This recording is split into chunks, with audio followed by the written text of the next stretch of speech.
सांवली बहू। शिल्पा है तो सांवली लेकिन बहुत ही टैलेंटेड। लेकिन कहते हैं ना, शादी के लिए तो लंबी और गोरी होनी चाहिए। शिल्पा, ये रिश्ता भी हाथ से गया। अरे कितनी बार कहा वो गोरी होने वाली क्रीम लगाया कर, लेकिन नहीं, किताब से सर खपाने से फुर्सत मिले तब ना। तू ही क्यों नहीं इसके लिए उपटन तैयार कर देती? शर्मा जी की बेटी का कम रेट में कितना अच्छा रिश्ता हुआ है। इसकी तो उम्र के साथ ही लड़के वालों की डिमांड भी बढ़ी जा रही है। शिल्पा को ये बातें अब बुरी नहीं लगती थी। लगे भी क्यों, बचपन से सुन जो रही थी वो ये सब कुछ। उसके लिए ये तो मात्र एक कान से सुनना और दूसरे कान से निकाल देने वाली बात थी। फिर एक रोज, पापा पापा मेरी नौकरी लग गई है। वाह, कहाँ बेटा? न्यूज़ चैनल में पापा, खबरों को लिखना होगा। हाँ, वैसे भी तेरे जैसी सांवली शक्ल की लड़की को कौन पर्दे पर आने देगा, क्यों? चल, 4 पैसे कमाने लायक हुई है तो लड़के वालों को बोल देंगे कि कमाती भी है। फिर शायद कोई कर ले शादी। हाँ सही कह रहे हैं। वैसे बेटा कल शाम को एक लड़का और आने वाला है, उसे भी देख लेना। शिल्पा को इस बार गुस्सा आ जाता है। अच्छे चैनल में नौकरी लगने की खुशी भी माँ पापा के चेहरे पर नहीं दिखती। अगले रोज ऑफिस से शिल्पा घर आती है तो सामने बैठा होता है हिमांशु। हिमांशु शिल्पा को देखता है तो पहली नजर में तो वो उसे पसंद नहीं आती, लेकिन फिर भी फॉर्मेलिटी तो करनी थी। हाँ, ओके, तो क्या शौक है तुम्हारे और खाने में क्या क्या बना लेती हो? मुझे पढ़ने लिखने का शौक है, खाना बनाना नहीं आता, बिल्कुल भी नहीं आता। पर फिर भी क्योंकि ये रिवाज है कि बहू को खाना बनाना होता है तो थोड़ा बहुत बना लूँगी, लेकिन उतना ही वक्त किचन को दे पाऊंगी जितने में मेरा काम मेरी ना हो। बाकी भूख तो तुमको भी लगती होगी, तो खाना बनाने की जिम्मेदारी दोनों की ही होगी, है ना? शिल्पा बोले जा रही थी, बोले जा रही थी। अब तक जिन लड़कियों से हिमांशु मिला था, शिल्पा उन सब से अलग थी। वो ऐसे ही तो लड़की चाहता था। शिल्पा से बात करने के बाद, ठीक है, फिर शादी 2 महीने बाद करेंगे। वो क्या है ना, खाना बनाना भी तो सीखना होगा ना। मुझे मंजूर है। शिल्पा को भी हिमांशु अच्छा लगने लगता है। दोनों की शादी हो जाती है, लेकिन शादी के बाद से ही हिमांशु का शिल्पा के रंग को लेकर कई बातें बनाता। क्या बात है हिमांशु, क्या कमी हो गई थी जो ऐसी काली सी बहू ले आया?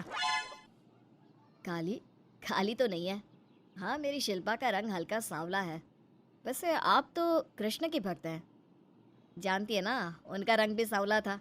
अब सांवले रंग के कृष्ण की पूजा, तो सांवली मेरी बीवी खराब कैसे? बात तो सही भी थी। क्यों सांवला रंग खराब माना जाता है? शिल्पा पति का तर्क सुन रही थी। थोड़ी देर के बाद, क्या बात है, शब्दों का जादू आ गया। क्या तर्क दिया आपने सांवले रंग के समर्थन में? तो क्या तुम ही पत्रकार हो? अरे तुम्हारा पति भी कम नहीं है। शिल्पा रोज एक नई तरक्की छू रही थी। कभी विदेश दौरा तो कभी बड़े बड़े लोगों का इंटरव्यू। एक दिन, सुनो, आज का दिन बहुत खास है। मैं मुख्यमंत्री जी का इंटरव्यू लेने जा रही हूँ। अरे वाह, क्या बात है, सही है ये। तभी ससुर आ जाते हैं। बहू, थोड़ा मेकअप भी कर लेना, वरना काली काली फोटो सब जगह आएगी।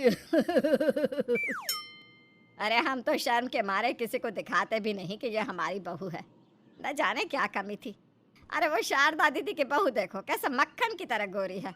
और नताशा, वो तो ऐसे लगता है जैसे भगवान ने दिल खोल कर रंग दिया है उसको।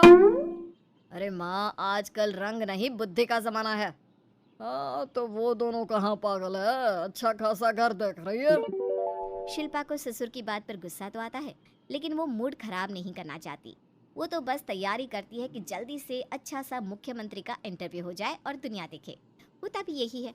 शिल्पा जब शाम को घर आती है तो, अरे चाची, बुआ, फूफा जी, कैसे हैं आप सब? कैसे आना हुआ? शिल्पा को आसपास के लोग भी देख रहे थे।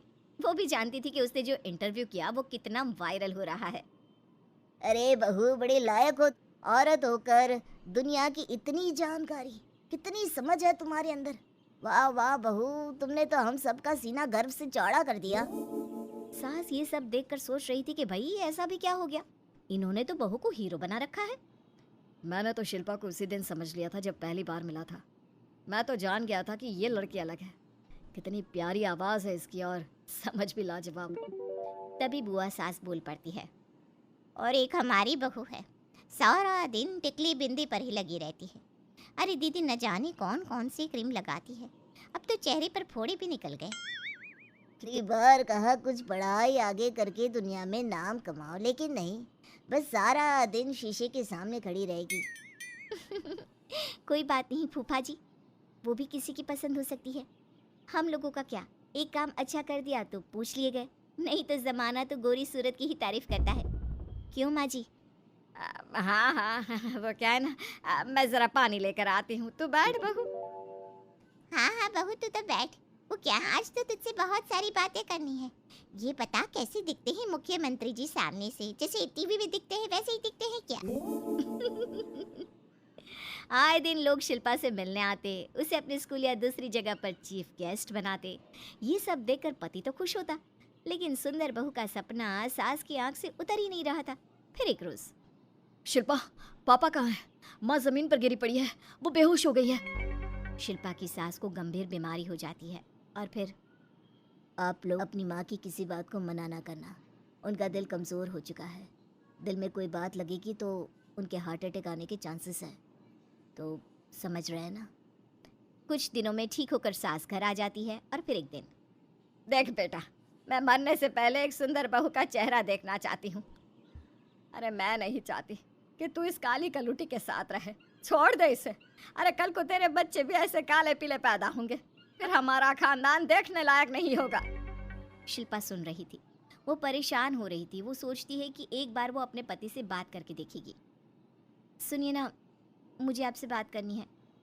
मुझे भी शिल्पा, मैं माँ के बिना नहीं रह पाऊंगा, तुम समझ रही हो ना। शिल्पा को दुख होता है, लेकिन वो क्या करती। वो हिमांशु को तलाक देने का सोच लेती है और फिर शिल्पा, माँ की हालत फिर खराब हो रही, क्या करूँ? माँ को सबसे बड़े अस्पताल में भर्ती करना होगा। लेकिन वहाँ तो बेड के लिए बड़ी बड़ी सिफारिश करनी पड़ती है। हाय रे, मेरा मरना तय है, मैं मर न जाऊं, मुझे बचा ले बहू। शिल्पा को हैरानी होती है कि वो करे तो क्या करे। पर माँ जी, मैं कैसे? बेटा, मुख्यमंत्री जी से बात कर ले, उनसे बड़ी सिफारिश किसकी हो सकती है। तू बोलेगी तो शायद तेरी सास की जिंदगी बच जाएगी। शिल्पा सिफारिश से सास को बड़े अस्पताल में भर्ती करवा देती है, जहां लंबे समय बाद सास ठीक होती है। लेकिन इस बीच एक दिन भी शिल्पा उन्हें देखने नहीं जाती। सास जब घर आती है तो एक सुंदर सी लड़की उनका स्वागत करती है। ये कौन है और शिल्पा कहाँ है? मुझे तो मेरी बहू ही चाहिए। माँ, कैसी बात कर रही हो? तुमने कहा था ना कि शिल्पा काली है और तुम्हें काली बहू नहीं चाहिए। ये रीना है, तुम्हारी बहू। नहीं नहीं, मुझे माफ कर दो, मुझे तो मेरी शिल्पा बहू ही चाहिए। उसी के कारण आज मेरी जान बची है। मैं नहीं समझ पाई कि सुंदर शक्ल से ज्यादा सुंदर दिल और आचरण होना चाहिए। लेकिन अब क्या, अब तो देर हो चुकी थी। हिमांशु भी जानता था कि आत्मसम्मान वाली शिल्पा अब उसकी जिंदगी में वापस नहीं आएगी। अब तो शिल्पा को वे लोग बड़े बड़े चैनल की स्क्रीन पर देखते और अफसोस करते। शिल्पा चाहती तो कभी तुम्हारे लिए सिफारिश नहीं करती। अब तो आसपास के लोग भी घर नहीं आते। लोगों को लगता है कि शिल्पा ने हम लोगों को छोड़ा क्योंकि हम उसके लायक नहीं थे।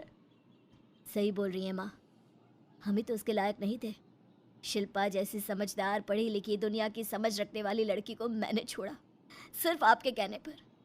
अब ये गोरी लड़की आपकी बहू हो सकती है, लेकिन मेरी बीवी कभी नहीं। हिमांशु वहां से चला जाता है।